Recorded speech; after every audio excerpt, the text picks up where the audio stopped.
Recebemos aqui no Instituto Interdisciplinar de Leitura e Ler, Cátedra Unesco de Leitura, o professor José Castilho Marques Neto, do Plano Nacional do Livro e da Leitura, PNLL, do Ministério da Cultura, MINC, para debater temas como o papel do PNLL, o livro impresso e as novas mídias, instrumentos básicos para a produção intelectual, os esforços governamentais para propiciar o acesso ao livro num território de dimensões continentais e demandas comuns à sua gestão.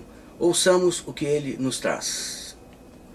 Nós estamos aqui com o professor José Castilho Marques Neto, que é secretário executivo do Plano Nacional do Livro e da Leitura. Professor, qual o papel do PNLL nesta mediação entre governo federal, os atores da cadeia produtiva do livro e o público leitor? O PNLL ele tem a característica básica de trabalhar com a cultura e a educação, tanto em termos do governo federal, do Ministério da Cultura e do Ministério da Educação, e tem também o outro lado, que é o Estado trabalhando com a sociedade civil. Dessa forma, eu entendo que a mediação do PNLL é sempre uma mediação voltada para buscar o equilíbrio entre os interesses da sociedade e os interesses do Estado, do ponto de vista de política pública. Então, essa mediação é permanente, essa é uma mediação muitas vezes pontual a partir de algum programa.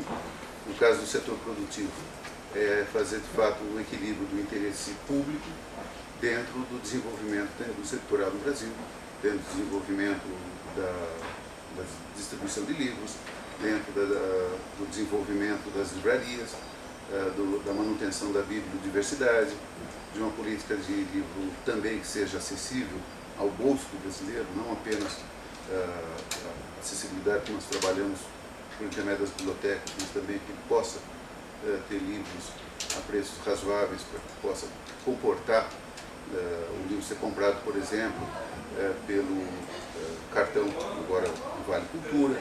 Enfim, o plano, exatamente por fazer essa mediação e trabalhar com o Estado e a sociedade desde o princípio, desde a sua concepção, ele tem essa facilidade e, eu diria mais, tem essa missão. Um evento como a Bienal, agora aqui no Rio de Janeiro, ele visibiliza esse conjunto? Sim, sim. Eu diria para você que praticamente nós vamos a campo, né? Sim. Nós vamos ao lugar, ao locus, onde esse conjunto do debate entre o governo, entre o Estado, entre o interesse público, vai ao encontro do desenvolvimento do mercado, né? Sim. No caso da Bienal do Rio, ou da Bienal de São Paulo, ou das várias feiras do livro que existem no país. Nós estamos falando de uma atividade comercial, uma atividade de promoção do livro, da promoção da venda de livros, da promoção de autores, e tudo isso significa que é uma atividade de mercado. Não é? Ela é ruim para o desenvolvimento do livro, da leitura? Não, é importante, é parte constitutiva também. Então, nós temos sempre que mostrar que cada parte deve fazer bem a sua parte, deve trabalhar isso numa perspectiva própria do Plano Nacional do Livro e Leitura, que no seu eixo 4 contempla exatamente o apoio à economia do livro. Certo. O livro ainda é um instrumento básico para a produção intelectual? Ou será que ele já perde espaço, por exemplo, do ponto de vista da expressão de conteúdo, artigos, ou mesmo para as novas mídias, especialmente as mídias eletrônicas? Como é que fica o papel do livro como instrumento nessa conjuntura e nesse processo de mutação através de novas mídias? Você usou bem a palavra, quer dizer, nós estamos num processo de mutação. E a mutação, no caso das mídias digitais, ou da textualidade eletrônica, como diz o Chartier, essa mutação, nós temos que entender que é a mutação da maneira de produzir, da maneira de reproduzir, da maneira de distribuir e da maneira de ler. Então, nós temos no livro digital, por exemplo, que é a grande nova mídia, é a grande transição, é a grande mutação da leitura entre o papel, o códice e aquela nova plataforma, que não é só uma plataforma, é também uma maneira de se expressar, uma maneira de distribuir, uma maneira de ler. Nós temos ainda muitas incógnitas. Na verdade, nós temos muito mais perguntas e desconhecimentos do que será o leitor, por exemplo, que está começando a ler por intermédio dessa nova mídia, do que respostas. A verdade é que é uma outra coisa, é uma outra leitura, é uma outra forma de chegar ao texto.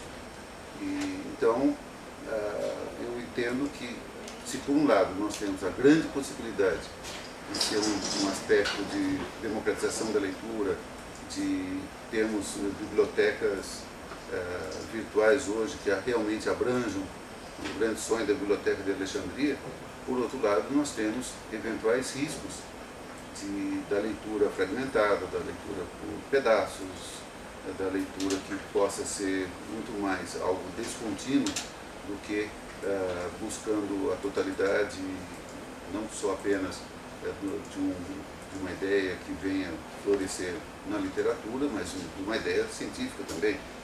Não é? Quer dizer, o que nós leremos?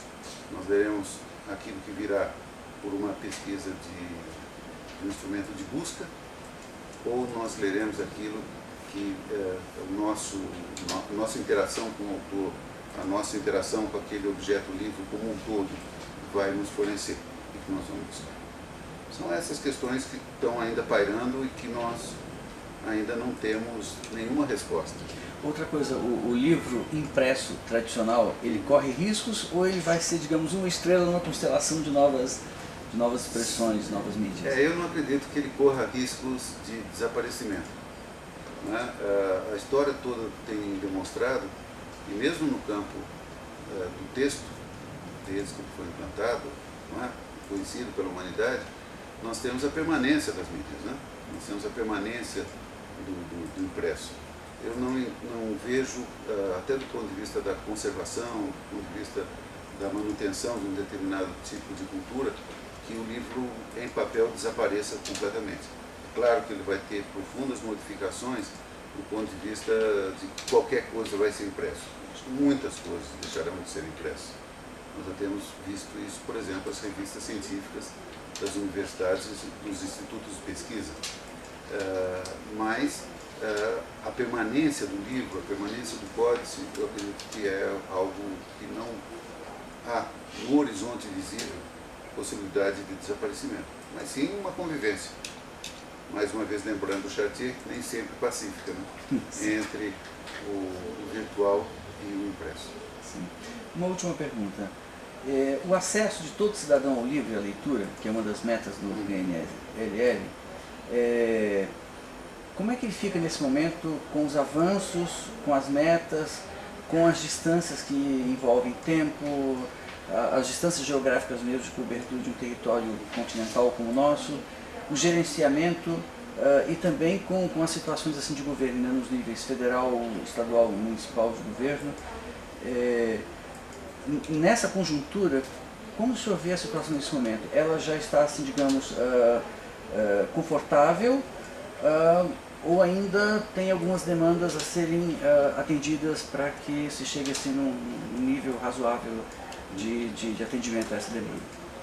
Nós já temos hoje uma demanda razoavelmente atendida pelas ações que foram feitas nos últimos 6, 10 anos, né?